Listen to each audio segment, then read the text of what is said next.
O senhor não me derruba! O senhor não me derruba! Hoje é dia da gente falar das principais diferenças que eu gostei e das principais diferenças que me incomodaram muito no live action de Avatar: O Último Mestre do Ar em relação à Lenda de Aang, a história animada. E aí, seus geeks, tudo certo? Eu sou o Marcos Veloso e o vídeo de hoje é pra gente falar especificamente das alterações, né, do live action de Avatar para a animação original. E falar das que eu gostei e das que eu odiei. Sim, tiveram algumas aí, uma em particular que eu achei assim absurda, nojenta. Antes de eu começar a falar sobre isso, eu quero pedir pra vocês se inscreverem no canal e contar aqui que vão ter spoilers, claro, dessa primeira temporada do live action. Então se você ainda não assistiu, assista primeiro se não quiser tomar spoiler. Vamos começar pela primeira cena, uma mudança que eu gostei bastante, que é a de mostrar o extermínio dos monges do Templo do Ar, na época onde o Aang realmente nasceu, né? Então na animação a gente sabe que os monges foram exterminados pela Nação do Fogo, pelo Senhor do Fogo Sozin, mas a gente nunca tinha visto esse ataque acontecendo. Por quê? Porque a animação é uma animação para criança, então eles deixam essa parte do extermínio de todo um povo para fora. Faz sentido, a gente escuta as histórias, a gente sabe que o Aang sente muita falta dos monges ali que cresceram com ele. A gente até vê o Gyatso, vê os amigos do Aang ali, crianças, brincando com ele em outros flashbacks que ele tem, mas nunca tivemos de fato a execução, o extermínio sendo mostrado. Porque a série também tem como alvo um público mais maduro, o público que assistiu as animações na época que elas foram lançadas e que agora já está também um pouco mais adulto. Então essa mudança de mostrar o extermínio desse povo eu gosto bastante. Só que este momento também tem uma mudança que eu não gosto nem um pouco, que é em relação ao Aang. Na animação, o Aang descobre que é o Avatar e ele voa no Appa para fugir das responsabilidades dele. Ele sai para dar uma espairecida, sabe quando você quer ficar um pouco sozinho, pensar na sua vida e depois você volta?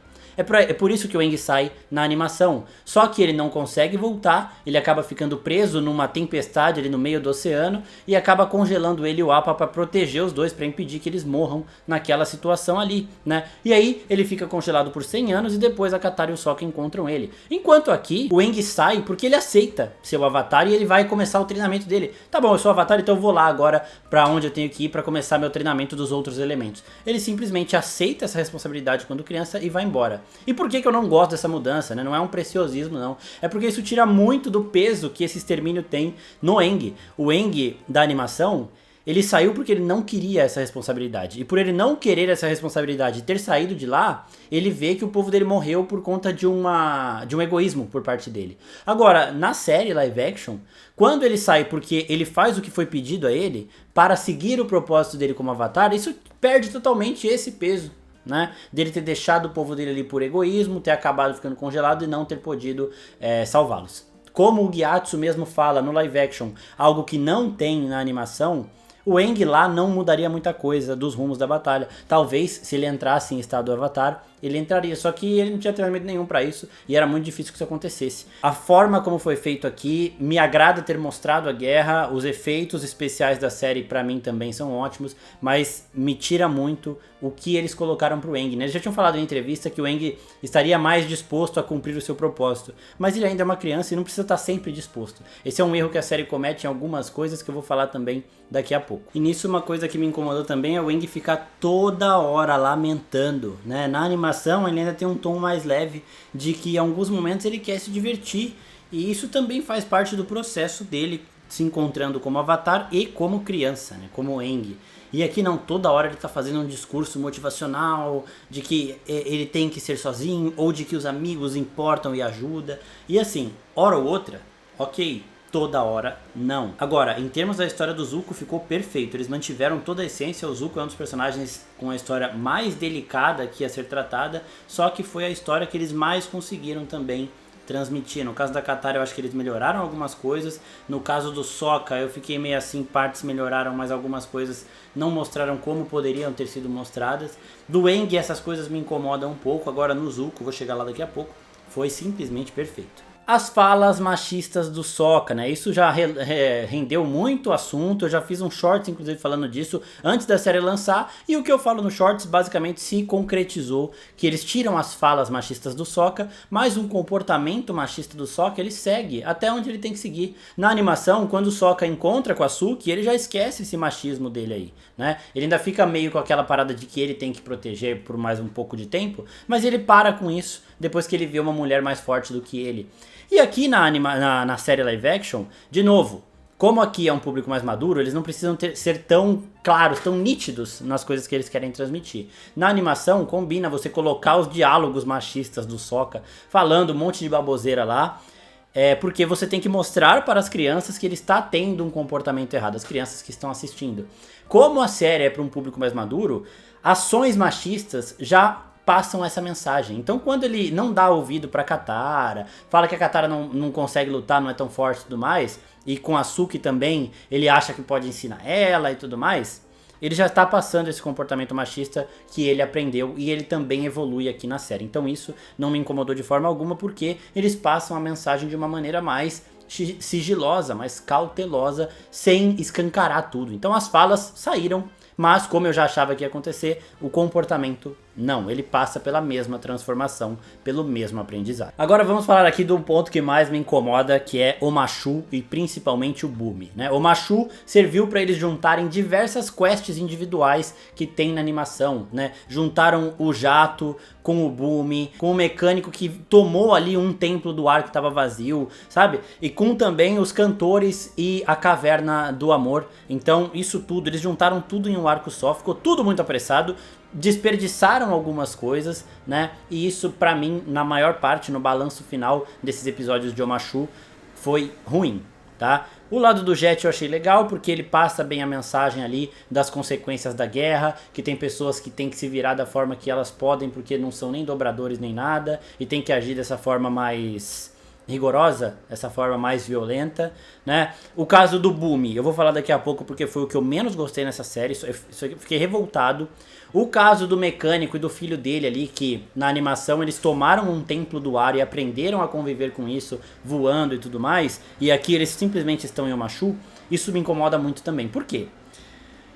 Porque na animação, pra quem não assistiu, o Aang não encontra aquele menino da cadeira de rodas e o mecânico em Omashu. Ele tá indo pra um templo do ar e ele encontra pessoas vivendo lá. E ele acha que ainda existem monges do ar sobrevivendo, dobradores de ar vivendo. E quando ele chega ele vê que não, são pessoas normais que se adaptaram, né? Então construíram coisas ali pra voar, mecanismos, e o mecânico que fez tudo isso. É importante isso pro Aang porque ele vê também como a guerra fez com que povos tivessem que se reinventar. Ele fica puto porque são pessoas que não são dobradoras de ar, que não conhecem as tradições, que estão mudando todo o ambiente, mas depois ele percebe que não, as guerras não deram escolha para essas pessoas, né? Elas têm que estar aqui porque se elas não estiverem aqui elas não vão ter onde ficar. Então eles tiraram isso, eles tiraram completamente a relação do Aang com o mecânico e com o filho do mecânico, né? Então nessa parte eu também não gostei nada. E na parte da Caverna do Amor aqui, eles tiram uma coisa que eles tiram durante a temporada inteira que também me irritou, que é o crush que o Aang tem na Katara. Ah, o Aang é criança. Sim, na animação também o Aang é muito mais novo que ela.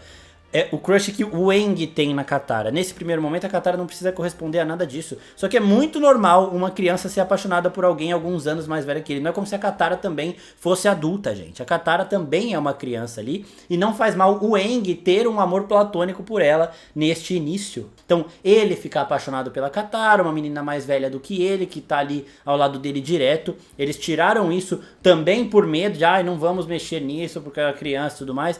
Só que na animação infantil tem esse relacionamento e não atrapalha em nada. É bem legal porque no futuro eles vão acabar casando sim. Isso também, provavelmente, se esse universo do live action ganhar novas temporadas, até expandir mais esse universo, isso vai acabar acontecendo. Eu acho ainda que eles vão usar este plot em temporadas futuras, porque o ator do Aang também já vai estar mais velho, e aqui o tempo eles já indicam também que vai funcionar de uma outra forma, não vai ser tudo em questão de um ano nem nada do tipo.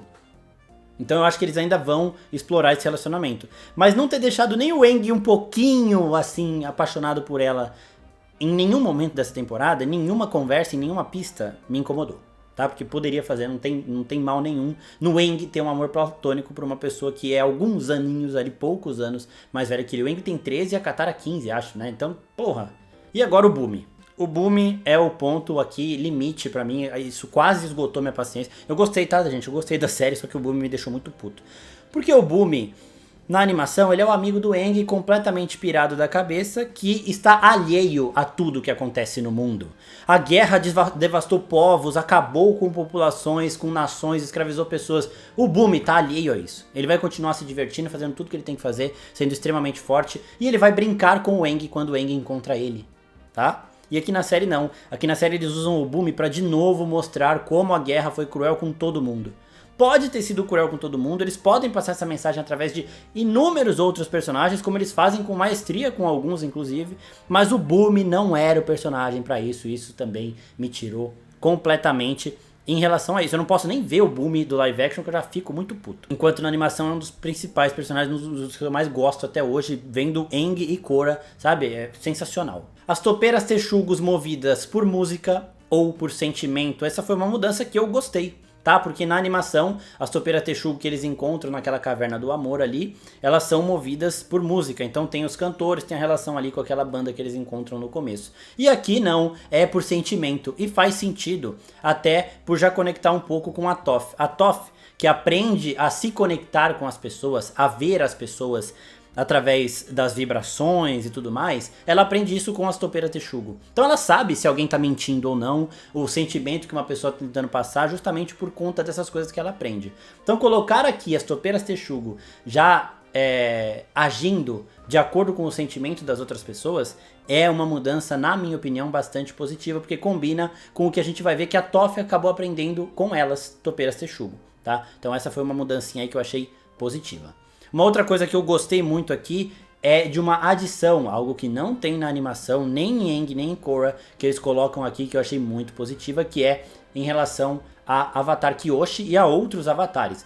Quando o avatar atual está no templo de um avatar anterior, este avatar anterior pode assumir o corpo do avatar. Isso aí é uma coisa que não tem na animação e eu achei muito foda. Eu achei bem da hora mesmo, porque amplia um pouco mais da mitologia e da gama de habilidades do Avatar e limita ao mesmo tempo. Não é que a Kyoshi pode assumir o corpo dele qualquer hora, isso seria uma escada muito que o Aang ia usar direto, sabe? Não preciso ser o Aang, eu posso ser a Kyoshi. Não, ele só pode ser a Kyoshi quando ele está no templo da Kyoshi, uma ilhazinha ali. Então ele só pode ser o Roku quando ele está na ilhazinha que tem o templo do Roku, sabe?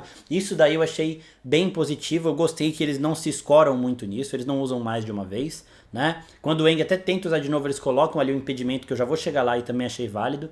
E isso é algo que eles inovaram pro live action e que eu achei extremamente positivo. A cena da Kyoshi ela é simplesmente fantástica, é absurda, absurda. A trama do mundo espiritual eu também achei meio apressada, eles colocaram todos os espíritos ali, juntaram um monte de coisa, mas aí eu entendo que é uma adaptação que tem que pegar cerca de 20 ou 30 episódios, porque eles pegam também coisas da segunda temporada da animação pra colocar em poucos episódios de um live action aqui, então eu até entendo. Se por um lado a Netflix mostrou mais do Kuruk, faltou um pouco de background, né, explicar o porquê que ele teve que abandonar os deveres ali da Terra e focar muito no reino espiritual, e foi porque a avatar anterior a ele, a Yanchen, que era a última avatar entre os monges do ar, ela cagava pro reino espiritual. Então por isso que o Kuruk teve que focar tanto ali. E até por isso que o Ko faz o que fez com o Kuruk. E uma outra coisa que eu gostei do mundo espiritual é que eles pegam algo que eles inauguram neste universo em Korra, que é a parada de uma pessoa ter escolhido não seguir o fluxo natural, mas ter escolhido ficar um pouco no mundo espiritual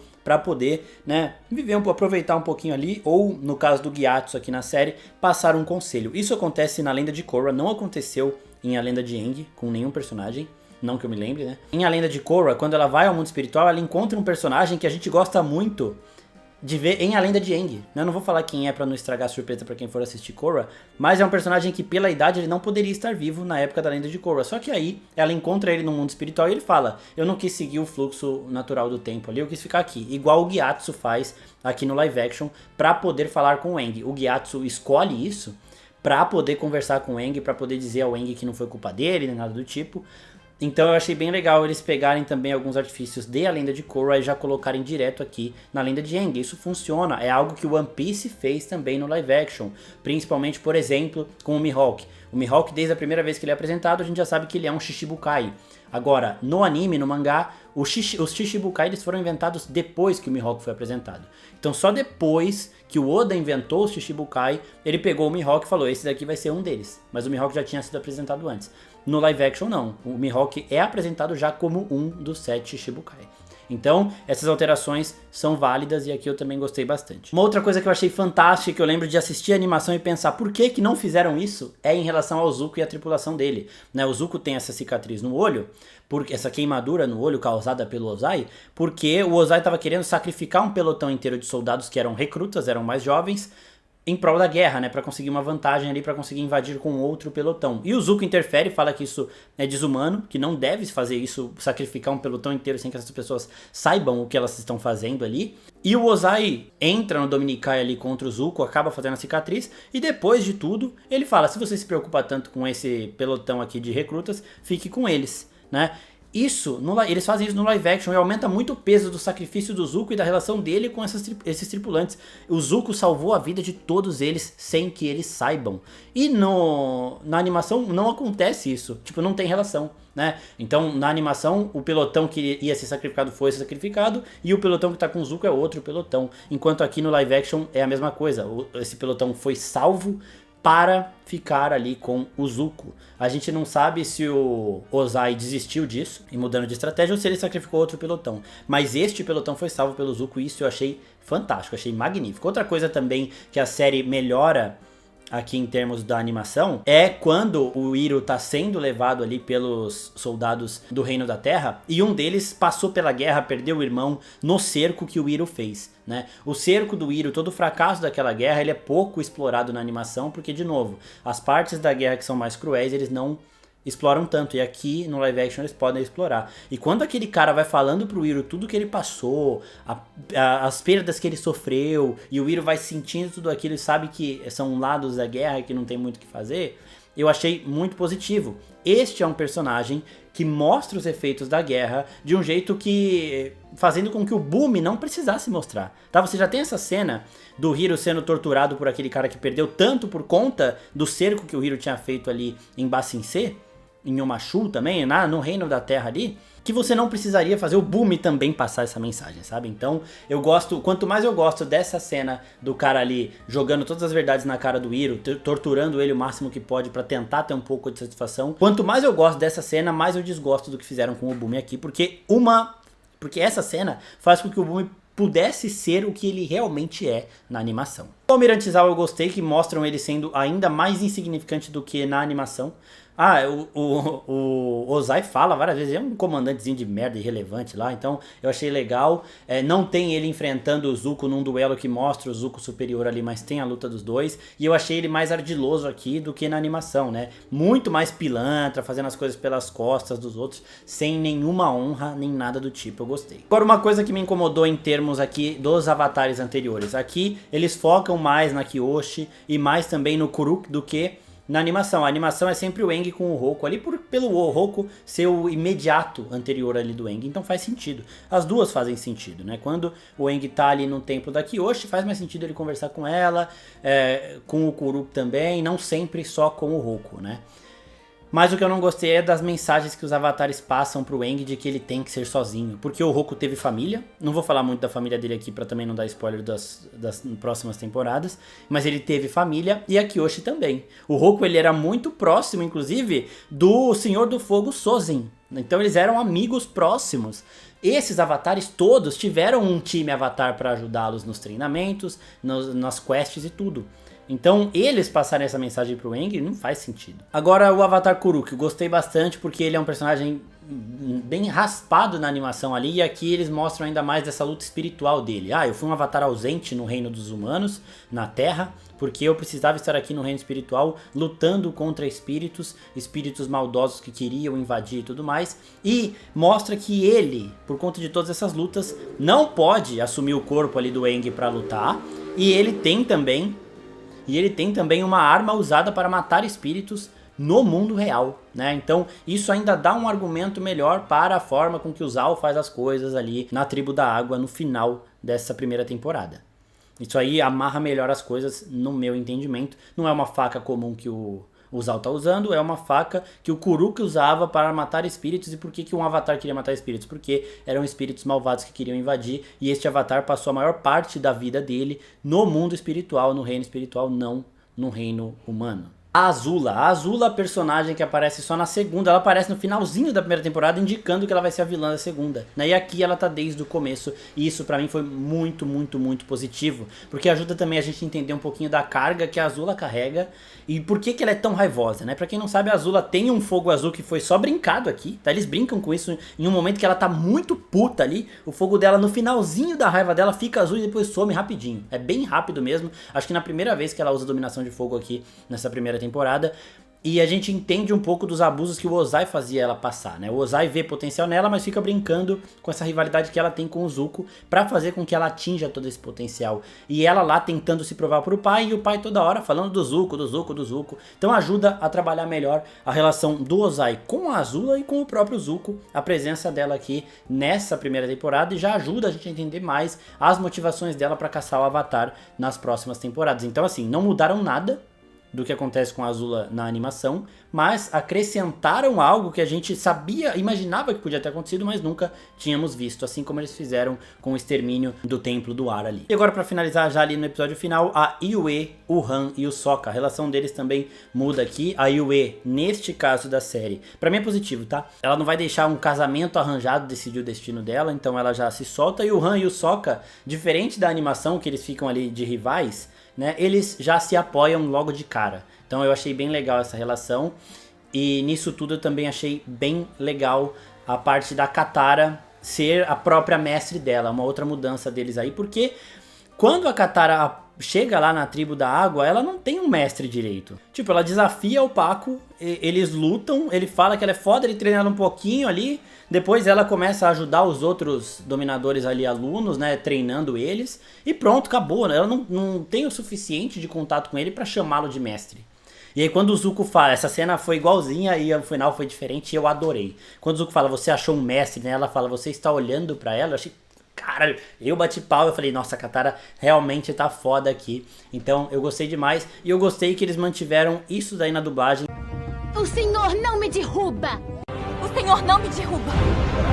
Assistam dublado. Eu sempre apoio assistir animação dublado, sempre. A dublagem aqui do Brasil é uma das melhores, se não a melhor do mundo inteiro.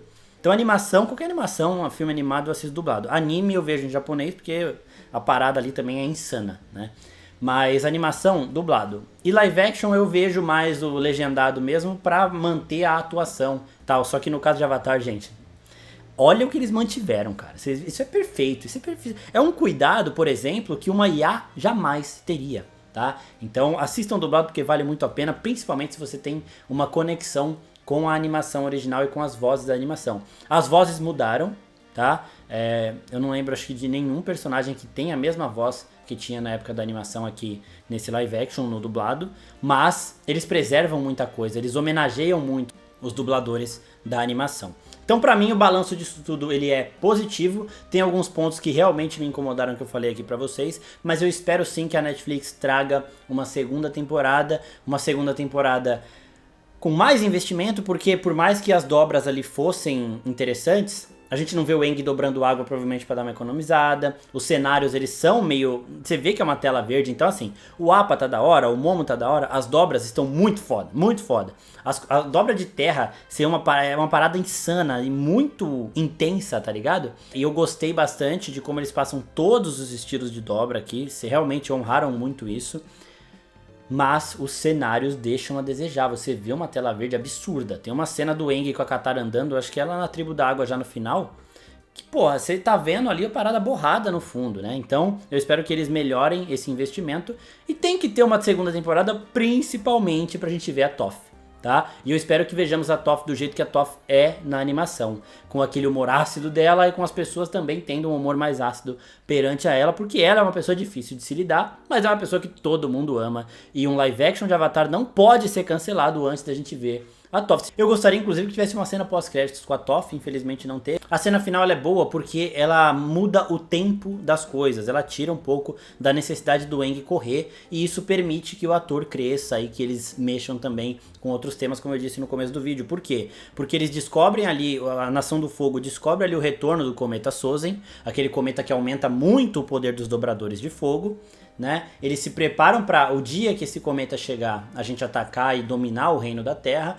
mas eles não colocam uma data, vai ser daqui a um ano, vai ser... Não! Então eles deixam isso meio em aberto para o ator poder também crescer um pouquinho, para dar tempo para eles não terem que correr demais. É claro que não vão deixar o moleque chegar a ter 25 anos não, né? Mas eles vão fazer no tempo deles, deixando a história também um pouco mais livre nesse sentido, sem estipular uma data para a batalha final entre o Aang e o Ozai. E uma outra coisa que eu não posso deixar de falar aqui é na Suki. A Suki é fantástica, né? Foi muito bem, ela aparece em um episódio só nessa primeira temporada, assim como na animação. No começo ela aparece menos, no final é que ela volta e fica mais tempo ali com eles. E eu também adorei a relação do Sokka com ela e a relação do Sokka com a Yue. A série tá em primeiro na Netflix até agora, ela foi lançada já há uma semana, tá em primeiro, então talvez sim essa renovação apareça. Lembrando que o One Piece, que dominou o mundo ali na época do lançamento, demorou um pouquinho para ser renovado oficialmente pela Netflix, então é provável que isso também aconteça com o Avatar, porque quando o Avatar começar a cair de audiência, a Netflix vai lá, renova e aí sobe a audiência de novo. Isso também faz parte da estratégia. Espero que vocês tenham gostado, se inscreve no canal, olhem os outros vídeos de Avatar, falando do primeiro Avatar. Só dá uma olhadinha na playlist, é isso pessoal, até a próxima. Tchau, tchau.